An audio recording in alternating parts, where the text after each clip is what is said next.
di kondisi indeks yang all time high ini, itu sebenarnya masih banyak peluang-peluang saham. Pada saat lu analisa Sumarekon ya, apa yang kira-kira membuatnya menarik? Bukannya kata orang properti lagi lesu di tahun 2025 ini. Ada story di mana mereka sepertinya akan IPO anak usaha mereka, which is harusnya ke unlock value-nya.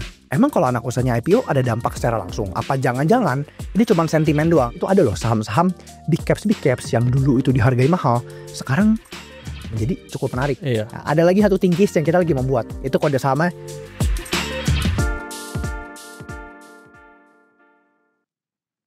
Halo Bapak Ibu, welcome to Think. Think sendiri adalah investment club dan juga research house yang bisa menjadi one-stop solution untuk kalian yang tertarik investasi jangka panjang. Bahkan kalau kalian belum mengerti sama sekali apa itu saham, Think akan menjadi one-stop solution untuk kalian. Di Think, kita memiliki 3 pilar utama.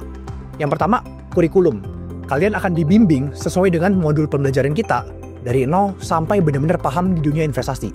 Mulai dari baca laporan keuangan sampai gimana caranya kita bisa menentukan nilai wajar satu perusahaan dan mencari ide-ide yang menarik di pasar saham. Pilar kedua, investment.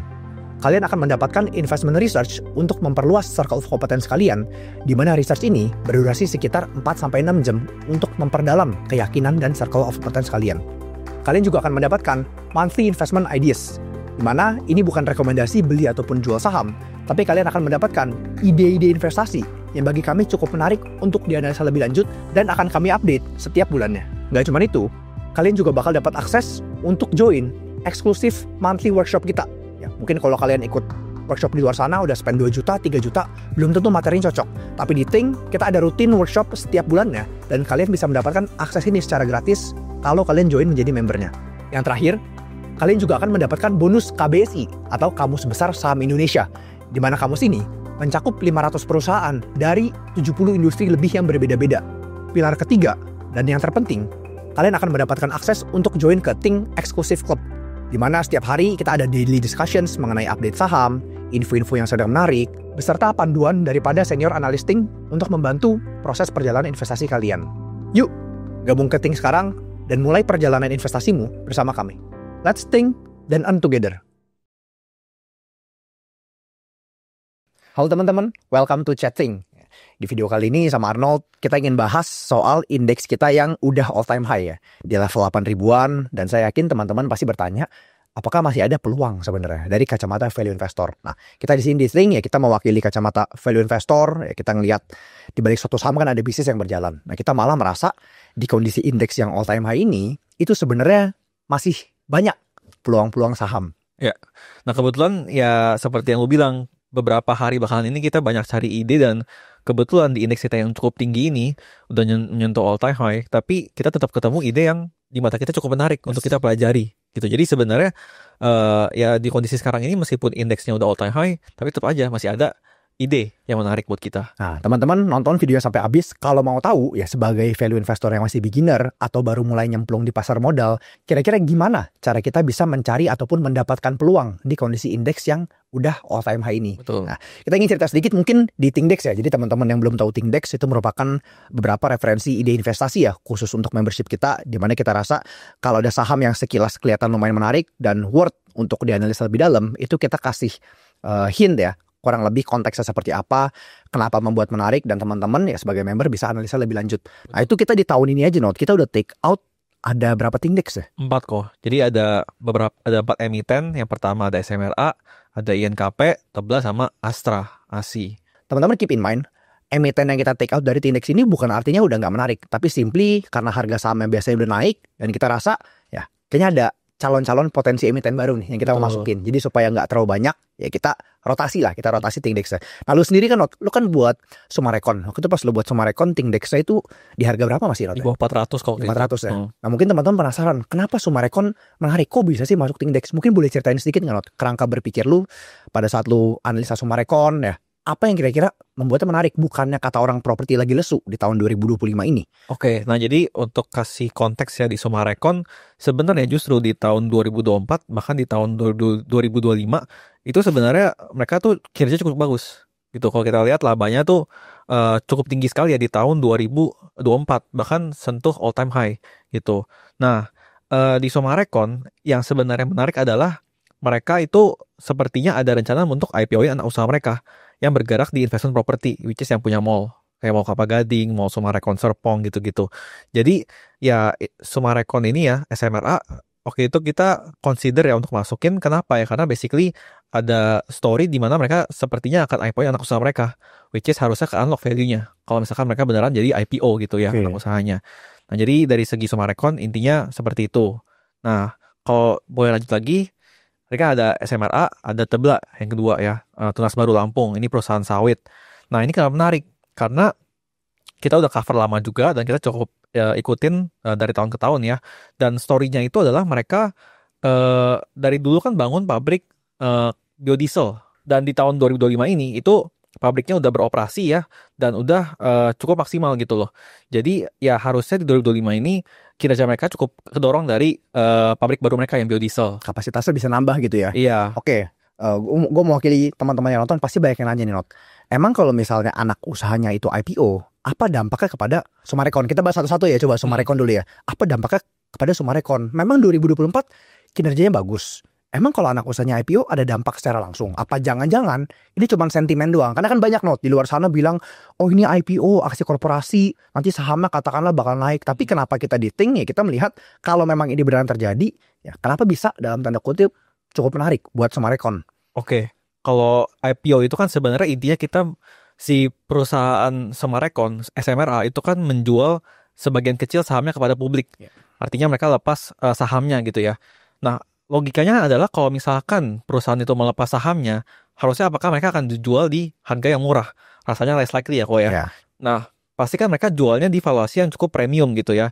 Jadi seharusnya kalau misalkan SMRA ini ada lepas sebagian kecil Sumarekon Investment Property ya di publik, harusnya dapat fresh money gitu. Jadi value-nya ke unlock gitu. Dan dimana fresh money ini pas gue nonton Think dulu kan bisa juga dipakai salah satunya untuk mengurangi hutang mereka. Ya kan, si Sumarekon kan masih punya hutang ada cukup besar ya. Dimana kalau misalnya mereka pakai uang segarnya untuk lunasin hutang, otomatis beban keuangan mereka juga berkurang. Betul. Yang at the end bisa saja memberikan tambahan laba bagi Sumarekon. Jadi itu konteksnya. Anyway, disclaimer teman-teman, ini bukan rekomendasi beli atau jual ya. Pas kita cover Sumarekon itu juga pas harganya masih 300-an ya, 300-an sekarang udah naik banyak. Dan sekali lagi ini bukan rekomendasi beli atau jual, hanya sebagai studi kasus gimana caranya teman-teman bisa mendapatkan kerangka berpikir ya. Kalau ketemu ada saham menarik, apa yang dipikirin ya. Ujung-ujungnya teman-teman lihat tadi ya, pas kita berbicara mengenai Sumarekon, ujung-ujungnya profit, laba. Betul. That's all that matters at the end dari kacamata value investor gitu kan.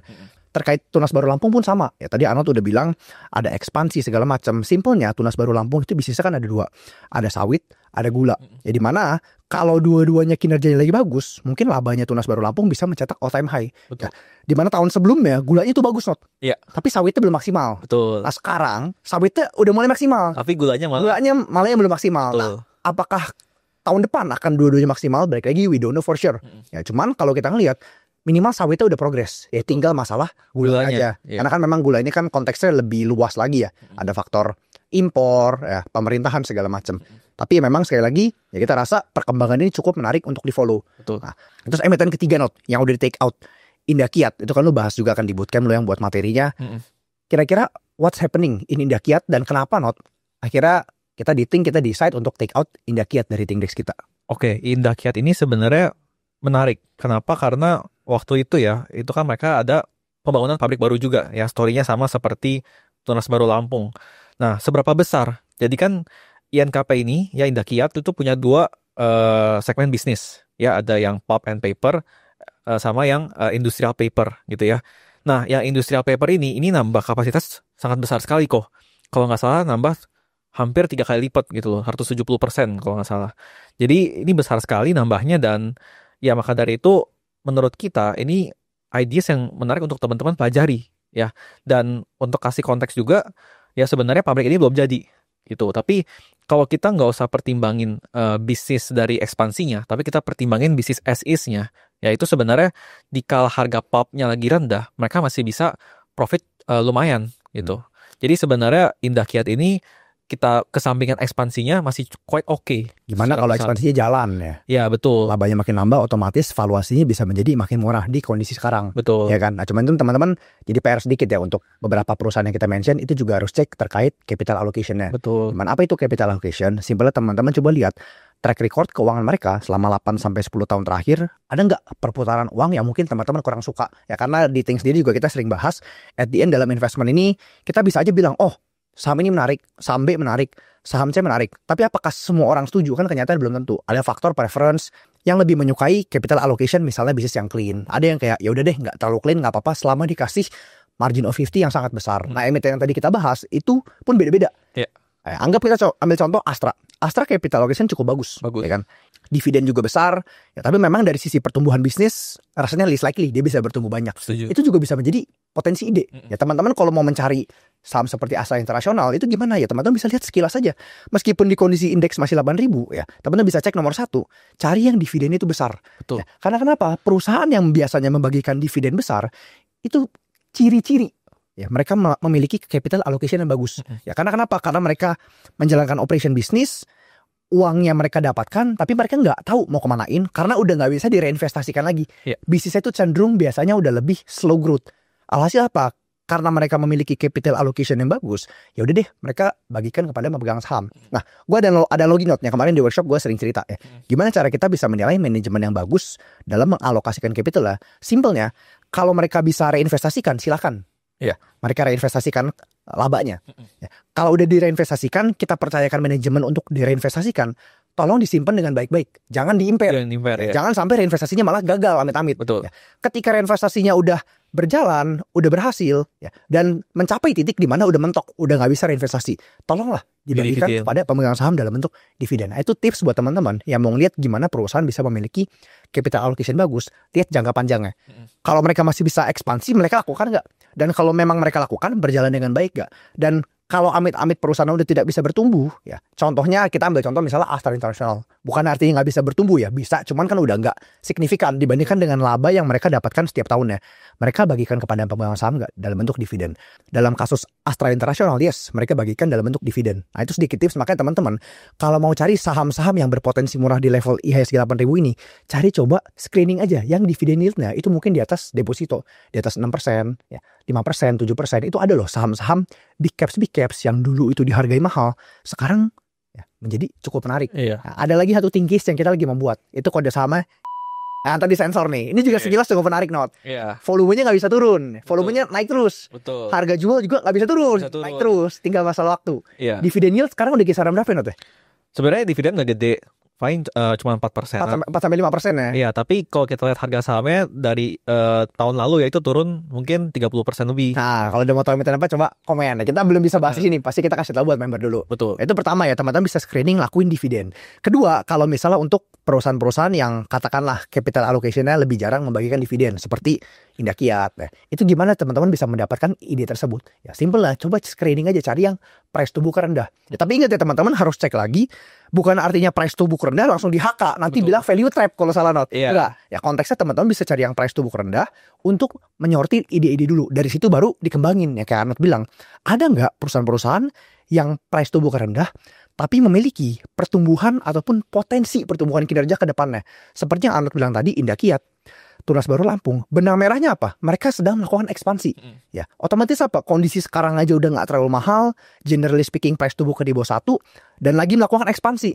Kalau ekspansinya jalan, wah ke depannya bisa jadi labanya makin naik, harganya makin murah. Nah, itulah ciri-ciri teman-teman kalau bisa mau mencari perusahaan-perusahaan bagus, ya perusahaan-perusahaan yang relatif cukup murah di kondisi indeks di level 8.000. Cari yang dividen besar untuk melihat perusahaan-perusahaan yang capital allocation bagus.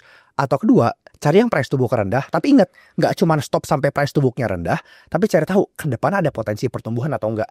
Nah, pertanyaan gimana cara teman-teman bisa mempelajari bisnis ini? Ke depannya ada potensi pertumbuhan atau enggak? Teman-teman pastiin klik link di description kita. Itu untuk free trial, dijelasin gimana caranya kita menganalisis suatu bisnis, ya mulai dari manajemennya seperti apa, mereka mengelola uangnya dengan baik dan benar atau enggak, ya outlook ke depannya bagaimana, ya apakah prospek industri masih bertumbuh, demand supply-nya bagaimana, karena banyak not, ya gue ngelihat banyak, termasuk gue sendiri dulu sebelum join Think, itu analisa bisnis itu pasti serabutan, bingung mau mulai dari mana, nggak ada frameworknya, kita analisa Oke, rasio keuangan bagus, rekap keuangan, aset Iya. lancar, aset lancar. Tapi benang merahnya apa? Iya. Jadi ya kita sama-sama lah, sama-sama dari member lu dari base one awal ya, dari member base one. Pas kita awal-awal analisa kan kayak scattered banget kan. Betul. Benang kusut, data banyak, Bahkan angka banyak. Bisnis kadang-kadang juga belum ngerti tapi udah rekap keuangan. Iya, pas nanya nih keuangan, kok ada piutang retensi? Artinya apa nih? Oh ya, apa nih? Kayak piutang nih. Iya. Ya kan? Nah itu lah teman-teman. Jadi pastiin kalau teman-teman memang lagi serius mau mendalami investasi, saran dari kami ya, saya mewakili kacamata member juga karena dulu awal dari member, coba pelajarin bisnisnya dulu sebelum langsung ke keuangan segala macam. Pelajarin bisnisnya, ya, bisnisnya bergerak di bidang apa. Tadi ada bisnis bergerak di bidang properti, di bidang kertas, di bidang minyak sawit, gula, ya kan, otomotif. Kalau kita ngerti bisnisnya, kita ngelihat keuangannya, dia lagi melakukan ekspansi, kita mau memberi penilaian juga makin enak. So pasti teman-teman kalau mau belajar ya gimana cara bisa mendapatkan ide, menganalisa bisnis lebih dalam, pastiin lihat free trial kita. Karena free trial ini gratis dan teman-teman, kita yakin kalau join free trial aja itu udah dapat insight yang bagus banget, bahkan jauh lebih bagus daripada teman-teman subscribe kelas berbayar yang belum tahu bagus atau enggak. So I think that's it ya teman-teman. Ingat 2 poin tersebut, cari perusahaan yang dividennya besar untuk bisa mendapatkan perusahaan-perusahaan dengan capital allocation bagus di level indeks kita yang 8.000. Atau kedua, cari perusahaan yang price to book rendah dengan potensi pertumbuhan. Ya, jangan yang price to book rendah doang, tapi price to book rendah dengan ada potensi penambahan laba ke depannya. That's it teman-teman. Thank you and see you next setting.